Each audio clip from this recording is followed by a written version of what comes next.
Go yard. I got so much motherfucking design on right now.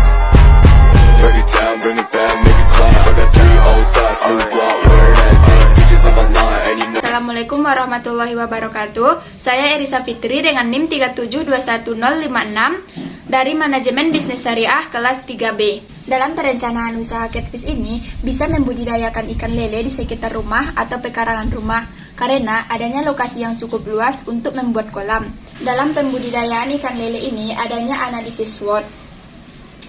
Analisis SWOT yang dalam pembudidayaan ikan lele yang pertama yaitu adanya strength atau kekuatan.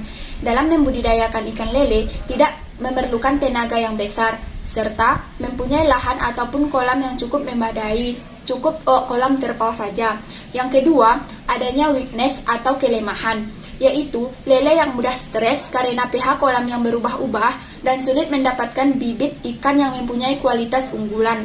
Kemudian yang ketiga, adanya opportunities atau peluang. Usaha yang tidak pernah mati adalah usaha perikanan, sebab setiap hari masyarakat membutuhkan ikan untuk dikonsumsi, dan umur pembudayaan ikan lele yang relatif singkat hanya kurang lebih 3 bulan. Dan yang terakhir atau yang keempat yaitu ada threat atau ancaman. Perekonomian yang tidak stabil menyebabkan perubahan daya beli masyarakat serta kebijakan harga bahan baku yang tiba-tiba naik dan berpengaruh terhadap biaya produksi dan harga penjualannya. Pembiayaan yang pertama yaitu bibit ikan. Pembelian bibit ikan lele pada usaha pertama sejumlah 1.100 ekor sama dengan 300.000.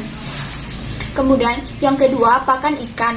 Satu pelet yang kecil F9 1 bulan perkisaran 50.000. Yang kedua pelet menengah F299 1 bulan 65.000, dan yang ketiga pelet dewasa 1 bulan kisaran 100.000. Dan yang ketiga untuk kolam ikan terpal penggunaan ukuran 2x3 95.000 dan bambu yang dipakai rata-rata 7 meter yang dapat diambil di sekitar rumah. Dan ketiga paku kayu 10.000 dan pipa yang digunakan untuk penyaluran air perkisaran 150.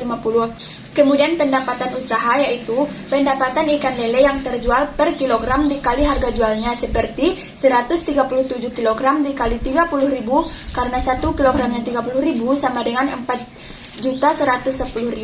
Dari hasil tersebut keuntungan yang diperoleh yaitu pendapatan dikurang pembiayaan, sehingga 4.110.000 dikurang 770.000 sama dengan 334.000. Itulah keuntungan yang diterima dari budidaya ikan lele tersebut. Mohon maaf sebelumnya, maksud saya yaitu 3.340.000. Kemudian ada tahapan budidaya. Yang pertama yaitu persiapan tempat budidaya atau kolam. Memastikan lokasi atau tempat cukup teduh dan memiliki sumber air yang cukup. Dan terpal pembuatan kolam harus terpasang kuat, bersih, dan terhindar dari zat kimia atau bau lem yang menyebabkan ikan mati. Yang kedua, ada tahapan penyebaran benih ikan.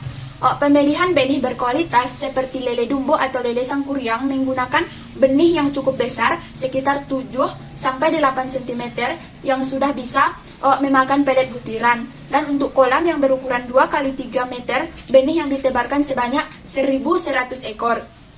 Dan yang ketiga, pemeliharaan atau perawatan. Pemberian pakan harus sesuai dengan besar mulut ikan, dan penggantian dan penambahan air bila kolam sudah terlalu kotor. Yang keempat, masa panen. Masa panen ikan lele di kolam terpal dapat dilakukan dengan 2 cara. Yang pertama, cara sortir dengan panen sekaligus. Panen sortir dilakukan dengan memilih ikan yang sudah layak untuk dikonsumsi. Biasanya ukurannya 7 atau 8 ekor per kilogram. Kemudian ada strategi pemasaran. Dalam strategi pemasaran, kita harus mengetahui pangsa pasar dari produk atau usaha tersebut. Seperti yang pertama, membuat iklan di internet melalui media sosial. Yang kedua, menjalin hubungan kerjasama dengan restoran. Yang ketiga, bekerja sama dengan penjual ikan di pasar. Yang keempat, menjual ke pedagang pecal lele. Dan yang kelima, menjual ke produsen makanan berbahan dasar ikan lele. Sekian presentasi saya. Assalamualaikum warahmatullahi wabarakatuh.